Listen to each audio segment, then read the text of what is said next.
RTI act यानी कि RTI का नाम सभी ने सुना होगा, राइट टू इंफॉर्मेशन एक्ट, जिसके तहत आप किसी भी सरकारी संस्थान से उसकी किसी भी तरह की जानकारी आप ले सकते हैं। यानी कि इसमें आपका कोई बड़ा खर्चा नहीं होता और किसी भी तरह का आपको ये भी नहीं बताना कि हमें ये जानकारी क्यों चाहिए। भले आप छात्र हैं तो भी आप जानकारी ले सकते हैं, आप आम नागरिक हैं तो भी जानकारी ले सकते हैं, बस सामने आपके सरकारी संस्थान का होना जरूरी है। प्राइवेट संस्थान से आप डायरेक्ट आरटीआई के थ्रू कोई भी जानकारी नहीं ले सकते। आपको बता दें कि जब देश में काफी ज्यादा भ्रष्टाचार बढ़ने लगा, फिलहाल अभी भी पूरी तरह से भ्रष्टाचार कम नहीं हुआ, लेकिन जब भ्रष्टाचार अपनी चरम सीमा पर था, तब एक ऐसा शस्त्र लाया गया आम नागरिकों के लिए, पत्रकारों के लिए, और जिसको भी लगता है कि उसको किसी भी तरह की क्षति पहुंचाई गई है, उसके लिए एक हथियार बनाया गया था राइट टू इंफॉर्मेशन एक्ट 2005। ये एक्ट पार्लियामेंट में जून 2005 में आई थी। इसका जो वर्किंग है, यानी कि ये कब से इफेक्ट में आया, तो ये 12 अक्टूबर 2005 से भारत के अंदर लागू है। आपको बता दें, राइट टू इंफॉर्मेशन एक्ट के अकॉर्डिंग कोई भी भारतीय नागरिक भारत की किसी भी सरकारी संस्थान से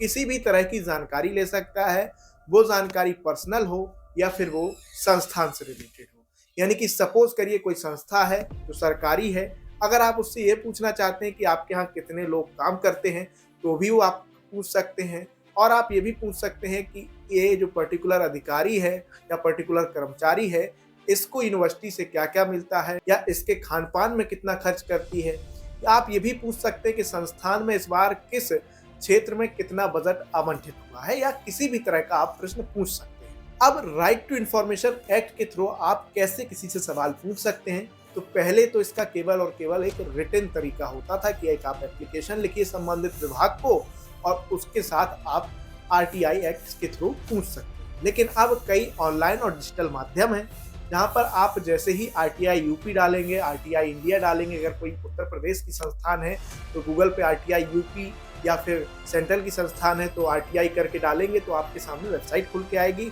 वहां पर जाके आप आवेदन करेंगे, जहां पर आपसे बहुत ही कम जानकारी पूछी जाती है। आपको वो संस्था चुननी होती है जिससे आपको सवाल हो, आपको अपनी थोड़ी बेसिक डिटेल देनी पड़ती है कि आप कौन हैं, कहाँ के हैं, क्या आपका नंबर है। इसके बाद आपको एक क्लियर और करेक्ट क्वेश्चन अपना लिखना रहता है जिससे रिलेटेड आपको कुछ सवाल पूछने। यानी कि आप कहेंगे कि ये जरूरी थोड़ी ना है कि सामने वाली संस्थान आपके सवालों का जवाब दे।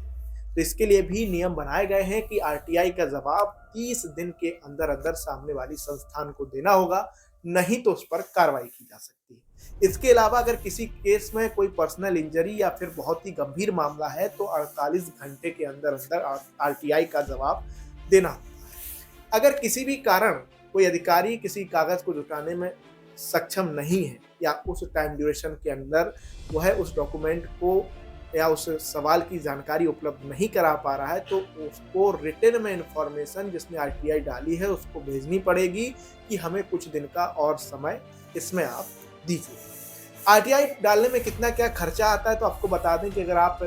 बिलो पॉवर्टी लाइन से ऊपर हैं तो आपको 10 रुपये इसका फीस होती है, वो आपको कटवानी पड़ती है। जिसके बाद आप किसी भी संस्थान से कोई भी सवाल पूछ सकते हैं। अगर आप बिलो पॉवर्टी लाइन है तो आपसे किसी भी तरह का कोई चार्ज नहीं लिया जाता है। इसके अलावा आपको बता दें कि जो आरटीआई एक्ट है, जैसे आपने उसमें कोई इन्फॉर्मेशन मांगी, सपोज करिए वो 20 पेज की इन्फॉर्मेशन, तो अगर पेज A3 या A4 पेज है तो आपसे 2 रुपये पर पेज का चार्ज भी मांग लिया जाएगा। वहीं अगर कोई ऐसी जानकारी है जो आपको किसी डेस्क या ड्राइव में दी जाएगी तो उसके हिसाब से आपको उसका चार्ज देना होगा। ऐसा ही इंस्पेक्शन पे भी नियम है कि अगर कोई कागज है या कोई जानकारी है जिस पे 1 घंटा तक तो कोई चार्ज नहीं है, यानी कि आपने कुछ ऐसा सवाल पूछ लिया जिसके लिए बहुत सारे लोग लगाने पड़ेंगे, तो उसमें 5 रुपये प्रति घंटा 1 घंटे के बाद आप पे चार्ज लगता है कि अगर फलाने कोई कागज को ढूंढने में 5 घंटे लगे हैं तो 5 घंटे में पहला 1 घंटा तो आपका माफ रहेगा, लेकिन 4 घंटे में हो सकता है 5 रुपये से आपसे चार्ज कर लिया।